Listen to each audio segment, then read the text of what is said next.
Assalamualaikum warahmatullahi wabarakatuh. Saya Diana Dwi Puspitasari dengan NPI 141210023. Di sini saya akan menjelaskan mengenai hasil jawaban evaluasi tengah semester saya. Pada soal nomor 1 itu identifikasi sebuah produk, kemudian definisikan dimensi kualitas apa saja yang melekat pada produk tersebut. Jadi di sini saya menggunakan produk parfum, di mana parfum itu merupakan produk yang digunakan untuk memberikan aroma wangi pada tubuh atau lingkungan. Parfum sendiri biasanya terdiri dari campuran bahan-bahan kimia dan minyak esensial yang dirancang untuk memberikan aroma yang menyenangkan. Adapun dimensi kualitas pada produk parfum ini, yang pertama itu kualitas aroma, di mana dimensi ini itu berkaitan dengan kemampuan parfum untuk memberikan aroma yang menyenangkan dan tahan lama. Kualitas aroma dapat diukur berdasarkan kekuatan, intensitas, dan tahan lama wangi parfum tersebut.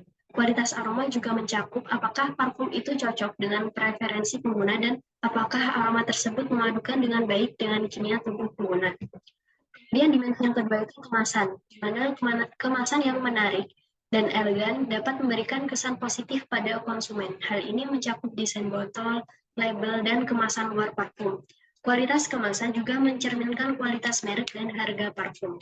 Kemudian yang ketiga ada daya tahan, di mana dimensi ini berkaitan dengan sejauh mana parfum dapat bertahan lama setelah diaplikasikan. Parfum yang tahan lama akan lebih disukai oleh konsumen karena mereka tidak perlu mengaplikasikan ulang dengan frekuensi tinggi. Dan daya tahan juga mencakup sejauh mana aroma parfum tetap stabil dalam jangka waktu tertentu. Dimensi yang keempat itu kualitas bahan. Konsumen mengharapkan bahwa parfum yang mereka gunakan itu aman bagi kulit dan tidak menyebabkan iritasi atau alergi. Kualitas bahan dalam parfum itu mencakup pemilihan bahan-bahan yang aman seperti minyak esensial alami dan zat kimia yang telah diuji keamanannya. Kemudian yang kelima ada harga, di mana konsumen seringkali mengaitkan harga dengan kualitas. Produk parfum dengan harga yang lebih tinggi mungkin dianggap lebih berkualitas, sementara produk yang lebih terjangkau mungkin dianggap kurang berkualitas. Namun, harga juga harus sesuai dengan kualitas yang diberikan. Dan dimensi yang terakhir ada citra merek. Citra merek ini mempengaruhi persepsi kualitas produk. Merek-merek terkenal dengan sejarah panjang atau reputasi yang baik itu cenderung dianggap memiliki kualitas yang baik. Citra merek ini dapat memengaruhi pengambilan keputusan konsumen dalam memilih parfum.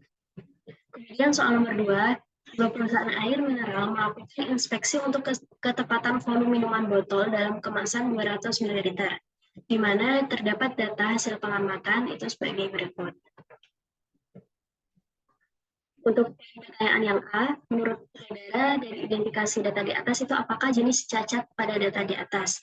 Jadi menurut pendapat saya itu jenis cacat berdasarkan data di atas itu merupakan cacat variabel, di mana cacat ini dapat diukur dan memiliki rentang nilai numerik. Dalam data tersebut juga dijelaskan bahwa karakteristik fisik produk yang diukur yaitu volume minuman botol kemasan 200 ml.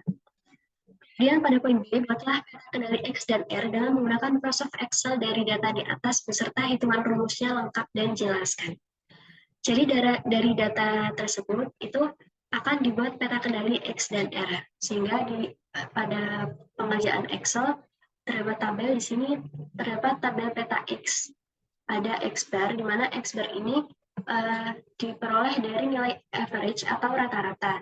Jadi untuk yang baris pertama, ini average dari data 1, 2, 3, dan 4. Pada baris pertama, nilainya 197,5.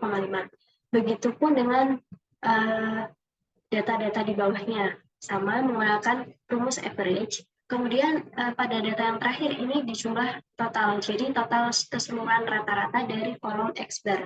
Kolom X bar ini di rata-rata diperoleh 196,198. Kemudian pada peta R, tabel peta R itu terdapat R bar, di mana R bar ini nilainya diperoleh dari nilai maksimum dikurangi nilai minimum. Jadi pada baris nomor 1 ini dicari maksimumnya sama minimumnya, kemudian diselisih sehingga nilainya ketemu 4,5. Begitupun sama dengan cara-cara di bawahnya. Dan untuk jumlah yang ini itu diperoleh dari average keseluruhan kolom R bar. Jadi pada kolom R bar ini itu di total semua di average atau di rata-rata. Nah, di sini terdapat tabel ada A2, D3, D4, di mana A2, D3, D4 ini merupakan koefisien batas kontrol dan nilainya ini sudah ditetapkan pada tabel koefisien batas kontrol. Dan ini dipergunakan untuk menghitung UCL, LCL pada peta X dan peta R. Dan untuk UCL pada peta X di sini itu rumusnya X bar plus dalam kurung A2 dikalikan dengan R. Jadi A2 di sini dikalikan dulu dengan R, kemudian hasilnya dijumlahkan dengan X bar yang ini. Maka nanti ketemu hasilnya 199,43. Dan untuk CL itu merupakan nilai tengah atau nilainya itu sama dengan X bar. Dan untuk LCL peta X-nya itu rumusnya sama, hampir sama dengan UCL, cuman yang membedakan pada UCL dia menggunakan tanda plus, sedangkan pada LCL menggunakan tanda minus. Jadi rumusnya X bar dikurangi dalam kurung A2 dikalikan dengan R. Jadi A2 dikalikan dulu dengan R, kemudian hasilnya tadi X bar dikurangi dengan hasil perkalian tadi, maka ditemukan hasil 192,96. Untuk UCL pada peta R itu rumusnya cukup D4 dikalikan dengan R. Jadi D4 di sini 2,28 dikalikan dengan 4,44, hasilnya 10,13. Dan untuk CL-nya sama, dia sama nilainya dengan R bar. Kemudian untuk LCL itu rumusnya D3 dikalikan dengan R. Kebetulan D3-nya di sini 0, dikalikan dengan R 4,4, maka hasilnya 0. Nah, ini merupakan rumus perhitungan seperti yang sudah saya jelaskan tadi.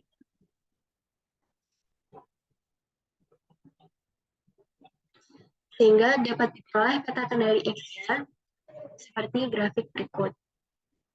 Dan untuk peta kendali R-nya seperti grafik berikut. Kemudian untuk poin yang B, apakah hasil pada poin B semua huruf atau data telah terkendali? Nah, jadi berdasarkan hasil pada poin B tadi, itu masih terdapat data yang outlier atau data yang belum terkendali pada peta kendali X. Jadi data yang outlier itu data yang belum terkendali atau dengan kata lain itu melebihi batas. Jadi di sini kebetulan di sini data yang outlier itu pada nomor 4 dan 7, di mana nomor 4 ini melebihi batas LCL dan nomor 7 melebihi batas UCL. Maka perlu dilakukan revisi. Sedangkan pada peta kendali R tadi semua data sudah terkendali, jadi tidak perlu adanya revisi. Nah, untuk memperbaiki data yang belum terkendali itu maka perlu dilakukan revisi dengan cara mengeliminasi data yang outlier atau data yang melebihi batas tadi. Nah, data yang outlier berada pada nomor 4 dan 7, sehingga di sini data nomor 4 dan 7 dihilangkan. Maka yang tadinya terdapat 10 data, sekarang menyisakan 8 data, sehingga dilakukan perhitungan ulang dengan rumus sama seperti sebelumnya, yang membedakan hanya ini N di sini, yang sebelumnya 10 menjadi 8 karena 2 data hilang, dieliminasi. Sehingga untuk X bar-nya itu ditemukan hasil 196,209 dan untuk R-nya ditemukan hasil 4,225. Kemudian untuk UCL X-nya diperoleh 199,29 dan LCL 193,13. Maka data dari hasil perhitungan tadi diperoleh peta kendali X seperti pada grafik tersebut. Ini yang sudah direvisi. Jadi berdasarkan hasil revisi itu dapat dikatakan semua data sudah terkendali karena semua data itu berada di antara LCL dan UCL, atau dengan kata lain tidak ada data yang outlier atau melebihi batas. Kemudian untuk soal nomor 3, sebuah pabrik melakukan pemeriksaan pada satu lot bahan baku yang dipasok oleh sebuah supplier. Dari suatu lot yang berisi 1000 gulung benang, diambil sampel 20 gulung. Batas maksimum gulungan benang cacat yang diperbolehkan satu gulung dengan rata-rata cacat sebesar 5%. Dan pertanyaannya, berapakah probabilitas lot akan diterima dan lot akan ditolak? Nah, di sini diketahui N besar itu total keseluruhan itu ada 1000. Kemudian N kecil ini sampel yang diambil itu 20. Dan untuk C itu batas cacat yang diperbolehkan itu 1. Kemudian untuk B-nya itu persentase cacatnya 5%, setara dengan 0,05. Jadi untuk poin yang A, probabilitas lot diterima, itu kita menggunakan rumus PA sama dengan P dalam kurung D kurang dari sama dengan C titik 2 mu, di mana mu ini nilainya diperoleh dari N dikalikan P. N-nya 20 dan P 0,05, maka hasilnya 1. Sehingga PA-nya nanti diperoleh hasil 0,736. Dan nilai ini itu diperoleh dari perhitungan Excel. menggunakan rumus distribusi Poisson. Jadi kita tinggal memasukkan nilai P-nya 0,05, kemudian N-nya 20, sampel yang di N-nya 20, kemudian tinggal dimasukkan rumusnya saja, distribusi Poisson, nanti akan menghasilkan keluar hasilnya 0,736. Dan untuk yang poin B itu probabilitas slot ditolak. Itu menggunakan rumus PA aksen 1 dikurangi PA, di mana PA-nya tadi sudah dihitung, jadi hasilnya 1 dikurangi 0,736, maka hasil yang diperoleh 0,264 probabilitas slotnya yang ditolak. Sekian penjelasan dari saya, kurang lebihnya mohon maaf. Assalamualaikum warahmatullahi wabarakatuh.